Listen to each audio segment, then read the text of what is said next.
గర్వంగా వైఎస్ఆర్సీపీ కార్యకర్తలు మేము అని చెప్పుకునే పరిస్థితి ఈరోజు వైఎస్ఆర్సీపీ కార్యకర్తలకు మాత్రమే ఉంది.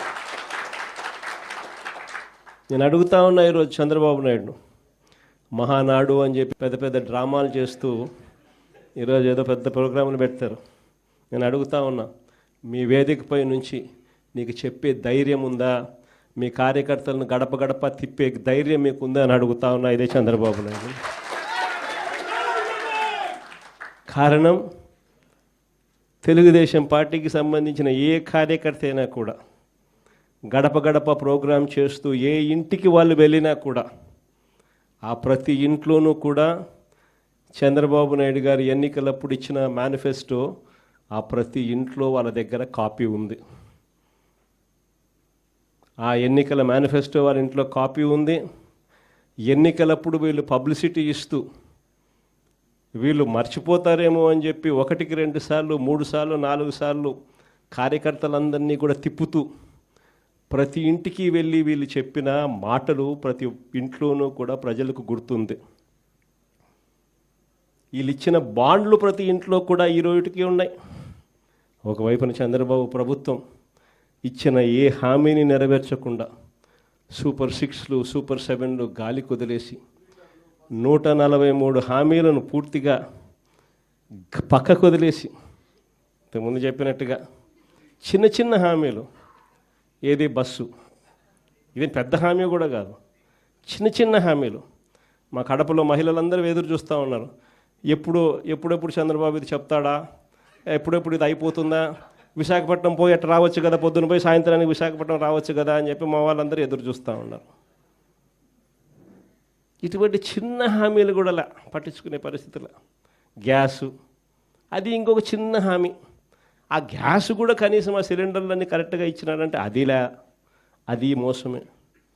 ఇటువంటి చిన్న చిన్న హామీల దగ్గర నుంచి మొదలు పెడితే 143 హామీలకు గతి లేదు, సూపర్ 6కు గతి లేదు, సూపర్ 7కు గతి లేదు. మరోవైపున చూస్తే రాష్ట్రంలో పరిస్థితి ఎలా ఉంది? మరోవైపున వ్యవస్థలన్నీ పూర్తిగా నిర్వీర్యమైపోయిన పరిస్థితి. చదువులు పూర్తిగా పడకెక్కాయి. గోరుముద్ద స్కూళ్ళల్లో నాసిరకం ఫుడ్తో తినలేని పరిస్థితిలో ఈరోజు స్కూళ్ళు ఉన్నాయి. స్కూళ్ళల్లో ఇంగ్లీష్ మీడియం పడకేసింది. 3వ తరగతి నుంచి పిల్లలకు టోఫుల్ చెప్పిస్తూ, టోఫుల్ను ఒక పీరియడ్గా ఇంట్రడ్యూస్ చేస్తూ మన పిల్లలు గొప్పగా ఇంగ్లీష్ నేర్చుకోవాలని ఆరాటపడిన మన పాలనతో చూస్తే వీళ్ళు వస్తూనే టోఫుల్ పీరియడ్ని ఎత్తేసినారు. నాడు నేడు పనులు ఆగిపోయాయి. 8వ తరగతి పిల్లల చేతుల్లో ట్యాబులు కనిపించాల్సింది ట్యాబులను కూడా దూరం చేసినారు ఈ పెద్ద మనిషి చంద్రబాబు నాయుడు పాలనలో. అమ్మ ఒడి ఇస్తూ తల్లులను ప్రోత్సహించాల్సింది పోయి అమ్మ ఒడికి పంగనామాలు పెట్టినాడు ఈ పెద్ద మనిషి చంద్రబాబు నాయుడు. మరోవైపు చూస్తే ఫీజు రీయింబర్స్మెంట్ లేదు, మరోవైపు చూస్తే వసతి దీవెన లేదు. సంవత్సరం అయిపోయింది, ఇంతవరకు పిల్లలకు కట్టాల్సిన ఫీజులు 0. ప్రతి 3 నెలలకు ఒకసారి, 3 నెలలు అయిపోయిన వెంటనే మన ప్రభుత్వంలో క్వార్టర్ అయిపోయిన వెంటనే మనం ఫీజులు ఇచ్చేవాళ్ళం. నెక్స్ట్ క్వార్టర్ లేక పడుతూనే ప్రతి క్వార్టర్ ఫీజులు మనం 3 నెలలకు ఒకసారి అయిపోయిన వెంటనే ఇచ్చే పరిస్థితి నుంచి ఈరోజు సంవత్సరం అయిపోయింది, ఫీజుల గురించి పట్టించుకునే నాతుడు లేడు. ఫీజులు చూస్తే ఒకవైపున బాదుతూ ఉన్నారు, మరోవైపున పిల్లలను చదివించలేక తల్లిదండ్రులు చదువులు మానేస్తూ ఉన్న పరిస్థితులు. వసతి దీవెన పడకేసేస్తుంది. మరోవైపున చూస్తే వైద్యం, ఆరోగ్యశ్రీని మన హయాంలో 1000 ప్రొసీజర్లను 3300 ప్రొసీజర్లకు తీసుకొని పోయి 25 లక్షల దాకా ఉచితంగా వైద్యం అందించి, గ్రామంలోనే విలేజ్ క్లినిక్ పక్కనే పెట్టి ఫ్యామిలీ డాక్టర్ కాన్సెప్ట్ తీసుకొని వచ్చి గవర్నమెంట్ హాస్పిటళ్లలో 0 వేకెన్సీ పాలసీని తీసుకొని వచ్చి ఏకంగా బ్రహ్మాండమైన పాలన మనం అందిస్తే ఈరోజు నెట్వర్క్ హాస్పిటల్స్కి సంబంధించి సంవత్సరం అయిపోయింది. ప్రతి నెల 300 కోట్లు ఆరోగ్యశ్రీ కింద డబ్బులు ఖర్చు అవుతాయి. సంవత్సరం అయిపోయింది, 3600 కోట్లు, 300 × 12 నెలలు రూపాయల ఆరోగ్యశ్రీ హాస్పిటల్ మొత్తం, నెట్వర్క్ హాస్పిటల్స్ మొత్తం పూర్తిగా ఆరోగ్యశ్రీ పేషెంట్ను చూడడం మానేసినారు. ఈరోజు పేషెంట్కి ఏదైనా వైద్యం పరంగా ఏదైనా ఇబ్బంది వస్తే హాస్పిటల్కి పోతే ఆరోగ్యశ్రీ పేషెంట్కి అందక పేషెంట్ అప్పులు పాలైతే తప్ప వైద్యం అందని పరిస్థితిలో ఈరోజు వైద్యం పరిస్థితి గాలికి ఎగిరిపోయాయి. ఈ క్రాపింగ్ గాలికి ఎగిరిపోయింది. ఉచిత పంటల బీమా గాలికి ఎగిరిపోయింది.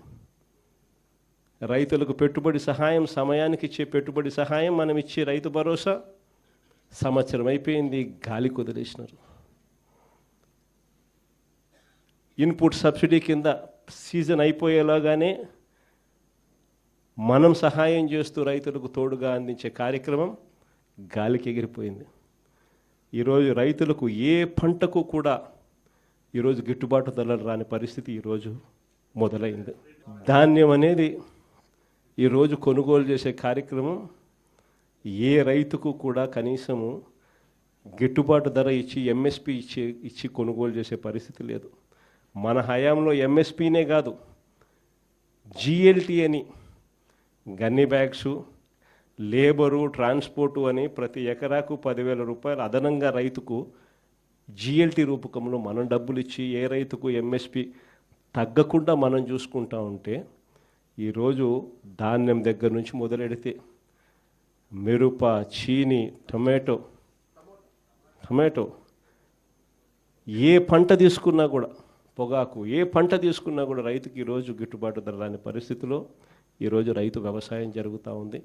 రైతు పరిస్థితి దళారీల పరిస్థితి అయిపోయింది. రైతు మరోవైపున చూస్తే law and order, red book రాజ్యాంగం నడిపిస్తూ ఉన్నారు. రెడ్ బుక్ రాజ్యాంగం గురించి, లా అండ్ ఆర్డర్ గురించి నేను చెప్పాల్సిన పనుల ఎలా జరుగుతూ ఉంది అనేది నాకన్నా కూడా చక్కగా మీరే చెప్పగలుగుతారు. ఈరోజు చంద్రబాబు నాయుడు గారి పాలనలో జరుగుతూ ఉన్న వైఫల్యాలను, చంద్రబాబు నాయుడు గారి పాలనలో జరుగుతూ ఉన్న అన్యాయాలను